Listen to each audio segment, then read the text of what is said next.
የጀነት ሰዎች የሚያገቧቸው ሑረል ዒን የሚባሉ ሚስቶች አሏቸው።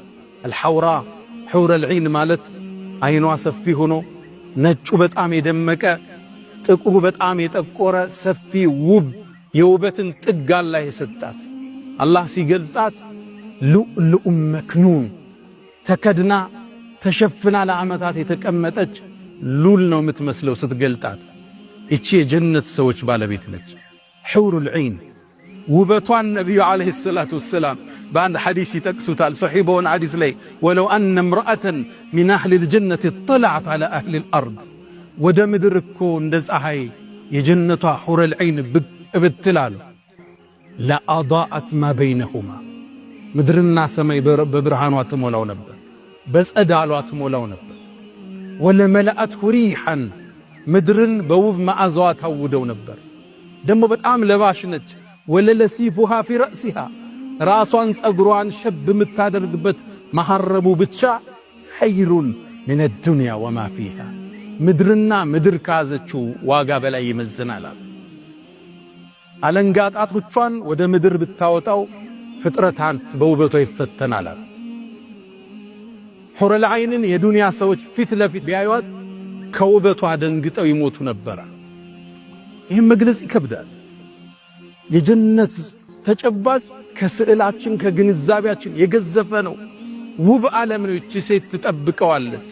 ፈተናውን ጨርሶ ወደ ጀነት ሲገባ እነዛ ቅድም ያልኳቸው አገልጋዮች መንገድ ላይ ይጠብቁታል። በሱ ዓለም ውስጥ ያገኛቸው በጣም ያምራሉ።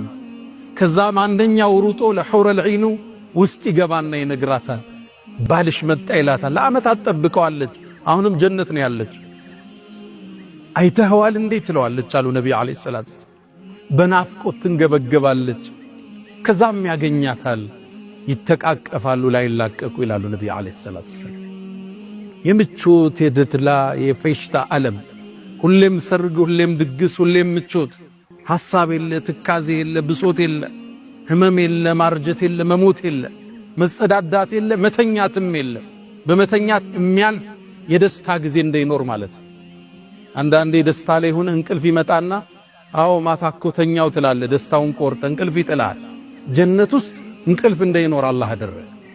ለአንድ ሰው የ100 ሰው አቅም ይሰጠዋል አሉ ነቢዩ ዓለይሂ ሰላቱ። ቁመታቸው እንደ አባታቸው አደም ነው። ነጭ ፊት አላቸው። አይናቸው የተኳለ ነው። የወርቅ አምባር እጃቸው ላይ ያጠልቃሉ። ከሲድረተል ሙንተሃ ዛፍ የተፈለቀቁ ልብሶችን ይለብሳሉ። አረንጓዴ ልብሶችን። ልብሳቸውም ዛሬ ለብሰውት ነገ የሚበላሽ አይደለም። ላ ተፍና ሸባቡሁም ወላ የብላ ثيابهم አሉ። ወጣትነታቸው ወደ እርጅና ማይለወጥ፣ ልብሳቸውም የማያረጅ። ዛሬ አንድ ጥሩ ልብስ ትገዛና ሁለተኛ ቀን አጥበ ስተኩሰው የመጀመሪያውን ውበቱን ግርማውን ያጣል። የጀነት ልብስ ሁሌ ሕያው፣ ሁሌ ውብ ነው። ሁሌ ወጣትነት ነው። ሁሌ ምቾት፣ ሁሌ ደስታ። ታዲያ ሑረል ዐይኖቹ ጋር ሲዝናና ይቆይና ከቆየ በኋላ ድንገት እሱ ግዛት ውስጥ እሱ ዓለም ውስጥ የተለየም ብርሃን ያያል። ከመጀመሪያዎቹ ሁሉ የሚያስነቅ ይህ ነገር ምንድነው ብሎ ወደዛ ብርሃን ይሄዳል። ታዲያ ወደዛ ብርሃን ሲሄድ የሚያገኛት ቁንጅናዋ መገለጽ የማይችል ሁሉን ሑረል ዐይኖች የምታስነቅ ውብ ሴት ያገኛል። እሷም ዱንያ ላይ ከሱ ጋር የነበረችው ባለቤቱ ነች። ጾማለች፣ ሰግዳለች፣ ልጅ አሳድጋለች፣ ኪችኑን ተቆጣጥራለች፣ ባሏን አክብራለች። እሷ ከሑረል ዐይኖቹ በላይ ጀነት ውስጥ ክብር ይሰጣታል። እሷም ውስጥ በሌሎቹ የመቅናት ነገር አላህ አውጥቶ ይጥለዋል። ወነዘዕና ማ ፊ ሱዱሪሂም ምን ግል፣ ጀነት ውስጥ ጥላቻ የለም፣ መቀናናት የለም። ደስተኛ ነች በባሏ ሌላ ቦታ በመሄዱ። እሷ ደግሞ የጀነት ሴቶች አይነታ የዱንያ ሚስቱ ነች። ኢና አንሸእናሁነ ኢንሻአን የሚለው አላህ እንደ አዲስ እናድሳቸዋለን፣ እንደ አዲስ እንፈጥራቸዋለን ይላል። አስውቦ የዱንያ ሚስቱን የጀነት ሴቶች ንግሥት አድርጎ ያስቀምጥለታል። ታዲያ እነዚህ ሴቶች አጫዋቾችህ ናቸው፣ ፈገግተኞች ናቸው። ሲስቁ ፈገግታቸው የሚያበራ የሚያንጸባርቅ ነው። እሱም ብቻ አይደለም። ነቢዩ ዓለይሂ ሰላቱ ወሰላም የጀነት ሴቶች ሑረል ዐይኖች ለጀነት ባላቸው ንጉሱ ዘፈንን ይዘፍናሉ። ሱብሃንአላህ። ከዘፈኑ ግጥምም ውስጥ ትንሽ ልስጣችሁ አሉ ነቢዩ ዓለይሂ ሰላቱ ወሰላም። የጀነት ሴቶች የሚዘፍኑትን ዘፈን ግጥማቸውን ረሱሉ ዓለይሂ ሰላቱ ወሰላም ለኡመታቸው ተናገሩ። እስልምና እኮ ውብ ዲን ነው፣ የተሟላ ሃይማኖት እኮ። ስለዚህ ምድር አይደለም ስለሚቀጥለው ዓለም እዛ ስላለችው ሚስት ስለምትዘፍንልህ ዘፈን ግጥም ረሱል ዓለይሂ ሰላቱ ወሰላም ይነግሯል። ይሰበሰቡና ፍጥረታት ሰምቶት በማያቅ ድምፅ ይላሉ፣ ውብ ድምፅ ለባላቸው ይዘፍናሉ።